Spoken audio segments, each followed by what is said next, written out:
Hello and welcome back. This is our APM PFQ project management series, and this is a short video. It's the addendum to the previous video, which was about risk and issues. That video was getting a bit long, so we didn't cover issues in that, so that's what this video is for. Now remember, this series is about helping you understand the APM project management methodology to the extent where you're able to sit the PFQ exam. It's not a full exam guide. It doesn't give you all of the answers, but it should help you understand what you need to know to be able to go forward and do that revision. But also, if you're not planning on doing the exam and you're just looking at running projects, how you can actually do that. So issue management is an interesting topic when it comes to being able to understand what it is and then sit exams based on it. This is quite a small section for the criteria to cover ready for that PFQ exam. And the reason for that is every project is unique. Every project has its own challenges, every organization, its context, all of those things are absolutely unique. So there's only a few sort of structures that can be put in place regarding issues. And anybody who's managed projects to any extent, what you'll find is while there's few structures around how to deal with issues, you spend a lot of time in that third phase, that deployment phase, the doing phase. You spend a lot of time looking at and managing issues. So let's see what APM have got to say about this. So APM define an issue as a formal issue occurs when the tolerances for delegated work are predicted to be exceeded or have been exceeded. This triggers the escalation of the issue from one level of management to the next in order to seek a solution. Now that comes directly from the APM body of knowledge, that 6th edition. As time of this video, there is a new edition out, but most of this core stuff stays relevant and the same. So it's important to remember our definition between risk and issue. Risk has the potential to happen, an issue is something that has happened. This definition slightly contradicts that by saying it's predicted to be exceeded, but what it means is basically while you're there, you're doing the thing, you can see, uh-oh, we've got a problem. Something's happened, something's not going to plan, or it's about to go wrong. If we follow the plan, it's going to cause a problem, that sort of thing. So if you think from an engineering point of view, it's not until you're starting to actually produce some of those things that you might go, whoa, this isn't going to do the job we thought it was going to do. It's going to, we're not going to meet our quality and our success criteria if we follow the plan, because now we know something we didn't.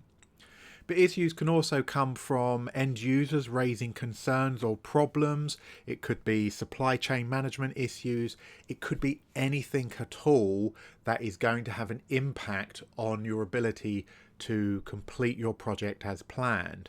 So anything that impacts time, quality, costs or benefits is an issue for us, and we need to do something about it. So another way to put this, it's an event that was not planned for and will impact on our success criteria. So that's another way of putting this. Time, cost, quality, of course, the realized benefits. And because it's going to impact one of those things or several of those things, we must do something about it.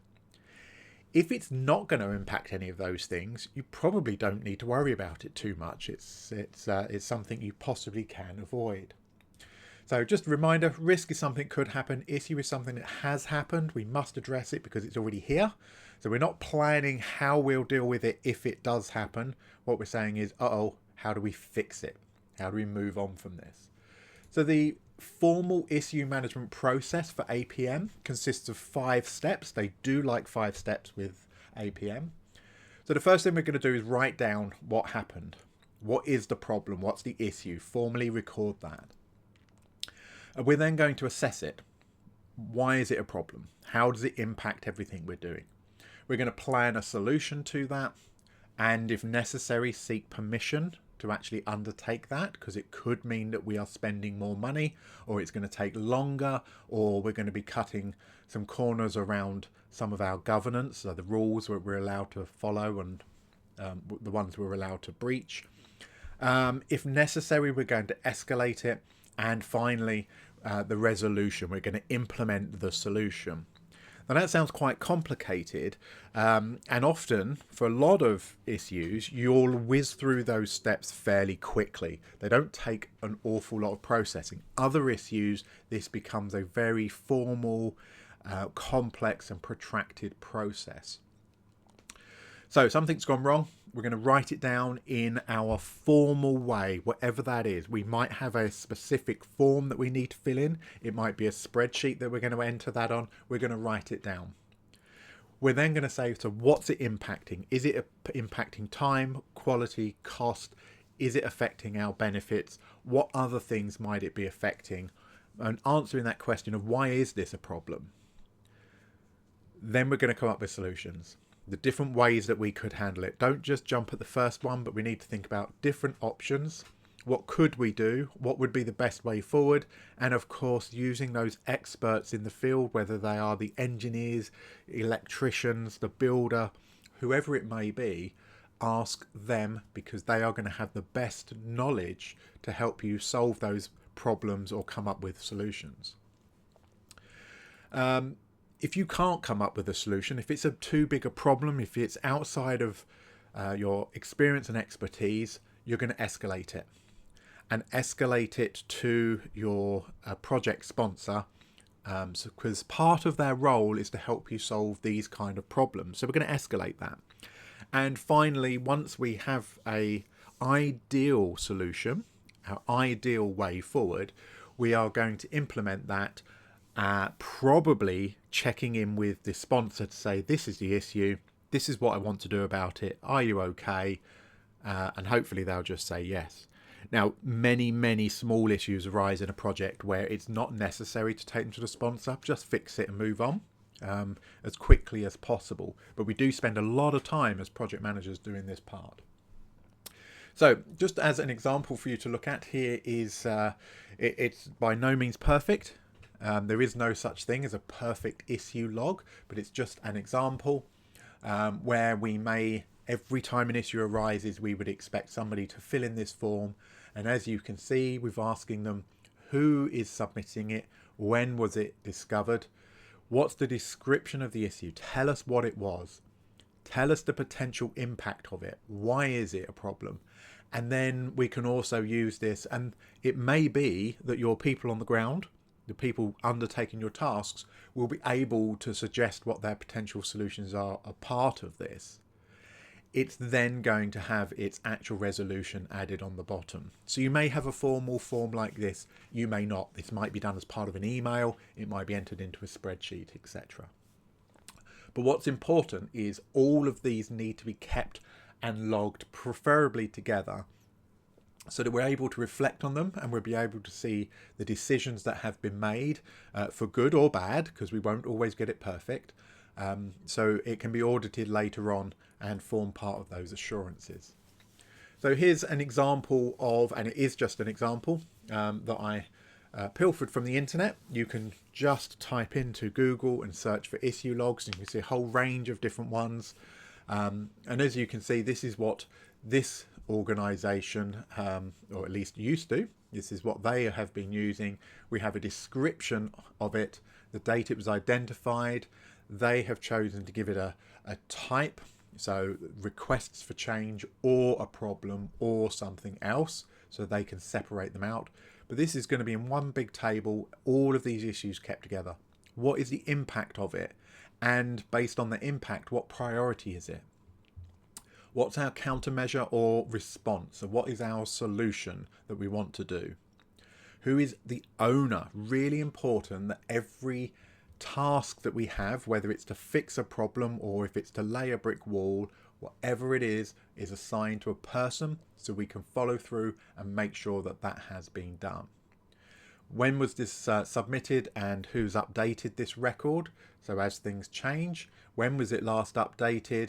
And the very last column here, they've got the status, so we can say it's in progress, it's been completed, whatever it might be. So it's all just kept nice and formally. Now for me, I would have this information probably all in one spreadsheet so that I can search it, I can look at priority and impact, I can date it by when it was last updated and use that to just keep an eye on all of these different issues and make sure they're all being managed appropriately. And some will need more effort than others, of course. And really, that's the essence of issue management. Making sure you write it down, making sure you evaluate it. And when you're evaluating it, you need to be thinking about those impacts it's going to have on your ability to deliver the success criteria. And when you're planning your resolutions, so your solutions to it, before you're implementing them, what's really important is to also ask yourself, if I do this solution, what impact is that going to have? Do you then need to revisit your scheduling?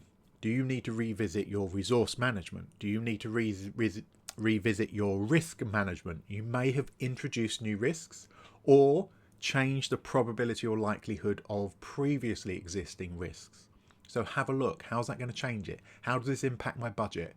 How does this impact my success criteria?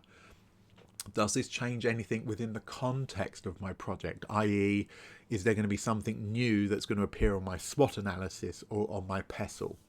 So always think of all of the implications you can about what this problem causes and what your solution causes as well, because that will affect what you choose to do. So the key failings for many projects come down to the way that they handle issues. When things go wrong, what do they do about it? So it's really important to have an idea of what these things are that cause projects to go wrong. So the first thing is not recognizing an issue for what it is. Assuming it's not as big a deal. It will sort itself out. No, don't worry about it. It will be fine. And of course, it's not fine, and it causes bigger problems as you go on. So make sure you recognize the issue for what it is. Also, this thing about failing to escalate. We tend to take great ownership over our projects, and we don't want to keep going to the project sponsor, especially if they're busy. And sometimes we will try to sort things on our own or put solutions in place without getting that approval. So if in doubt, escalate it. Failing to track an issue once it's escalated, again, is another thing. We go to our project sponsor or our line manager in general business and we say, hey, this is the problem. Can you give me an answer? And we just leave it with them. The ball's in their court. We forget about it. We don't follow it up. We don't chase them down for an answer if they're taking too long. And of course, if we don't get an answer, we don't put a solution in place. Therefore, the problem just gets bigger and bigger. So making sure we track it if it's been escalated. It's followed all the way through. Remember, we're going to put an owner with each of these to make sure somebody is responsible and we know who to track down. Which brings us on to this one about losing track of that ownership, which is why we write that name down in our issue log. Okay, so instead of us trying to resolve everything personally, we need to delegate to the right people, make sure they know it's been delegated to them, and to follow through, make sure they've been done. This becomes quite tricky in the real world, especially when you've got lots of issues, you've got lots of activity, and this really can be one of the most challenging parts of being a project manager, is dealing with all these things and ensuring the people around you are also dealing with these issues, these problems, putting solutions in place in a timely way that has the least impact on our overall benefits that we're trying to achieve.